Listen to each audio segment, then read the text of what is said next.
Assalamualaikum warahmatullahi wabarakatuh. Anak-anakku yang hebat, bagaimana kabarnya kalian hari ini? Semoga selalu dalam keadaan sehat walafiat ya. Baiklah, di sini Bu Guru akan menjelaskan materi tentang mengenal kitab-kitab Allah. Adapun tujuan pembelajarannya yang pertama yaitu peserta didik dapat menjelaskan pengertian beriman kepada kitab-kitab Allah. Peserta didik dapat mengurutkan nama-nama kitab Allah beserta nama Rasul penerimanya. Peserta didik dapat memperjelas contoh-contoh berperilaku terpuji sesuai dengan ajaran yang dibawa di dalam kitab-kitab Allah.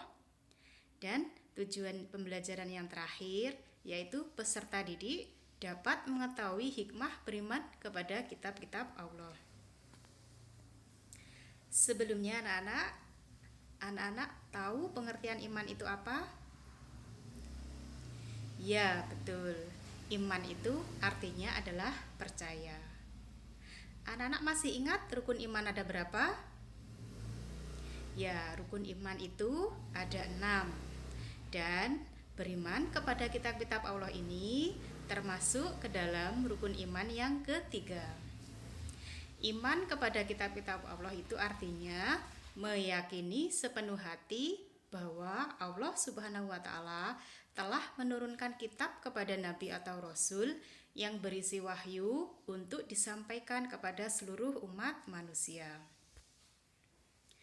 Adapun pengertian kitab Allah Subhanahu wa Ta'ala yaitu kitab berasal dari bahasa Arab yang artinya buku. Kitab Allah berarti buku Allah, yaitu buku yang berasal atau bersumber dari wahyu Allah. Dinamakan kitab atau buku karena bentuknya seperti buku, berupa lembaran-lembaran yang di dalamnya tertulis ajaran-ajaran yang diwahyukan Allah kepada para rasulnya. Karena berasal dari wahyu Allah sehingga dinamakan kitab suci.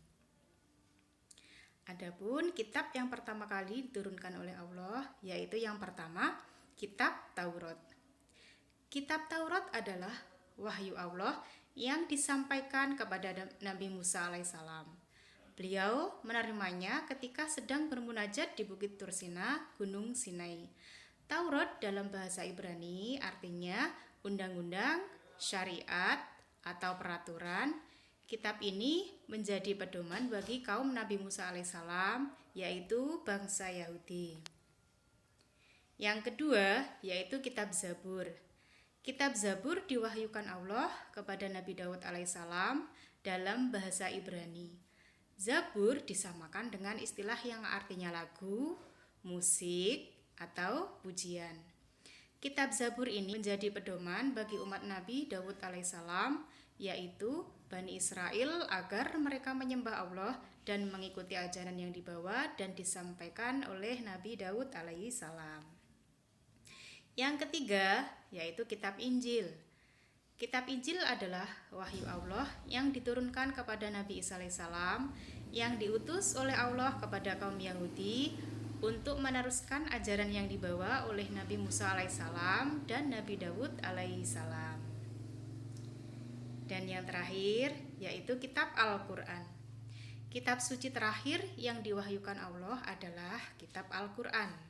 Kitab ini diwahyukan kepada Nabi yang terakhir yaitu Nabi Muhammad SAW. Kitab Al-Quran menjadi pedoman bagi umat Islam. Al-Quran diwahyukan oleh Allah melalui malaikat Jibril.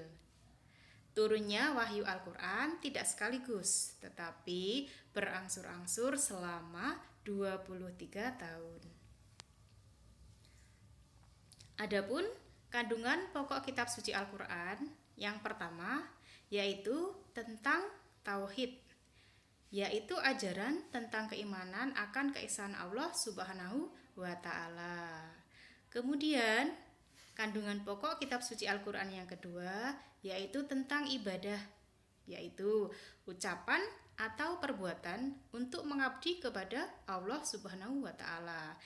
Ibadah yang sifatnya wajib antara lain sholat, zakat, puasa, haji bagi yang mampu. Sedangkan ibadah yang hukumnya sunnah seperti zikir, sholat sunnah, sedekah, umroh, dan puasa Senin Kamis. Itu tadi contoh dari ibadah sunnah. Untuk selanjutnya, nomor 3 akhlak, yaitu ajaran tentang sikap dan perilaku terhadap Allah Subhanahu wa Ta'ala dan kepada sesama manusia serta makhluk lainnya. Inti ajaran ini adalah bagaimana berperilaku yang terpuji kepada semua orang, seperti hormat dan patuh kepada orang tua, guru, hormat kepada anggota keluarga, dan tolong-menolong. Yang keempat, fikih, yaitu aturan hukum bagi kehidupan manusia yang berisi perintah dan larangan. Yang kelima, janji dan ancaman. Yang keenam, kisah, yaitu cerita atau sejarah kejadian di masa lampau seperti kisah para nabi, para raja, orang-orang solih, dan kisah umat atau kaum terdahulu. Kisah ini memberikan pelajaran kepada manusia agar mau mengambil hikmahnya. Jadi banyak sekali ya anak-anak isi kandungan dari kitab Al-Quran ini. Nah, kitab suci Al-Quran adalah kitab yang paling lengkap karena sebagai penyempurna kitab-kitab sebelumnya. Ini berlaku sejak masa Nabi Muhammad SAW hingga akhir zaman. Semoga anak-anak paham dan anak-anak bisa mengamalkan ajaran-ajaran yang terkandung di dalam kitab suci Al-Quran. Bu Guru akhiri, terima kasih. Wassalamualaikum warahmatullahi wabarakatuh.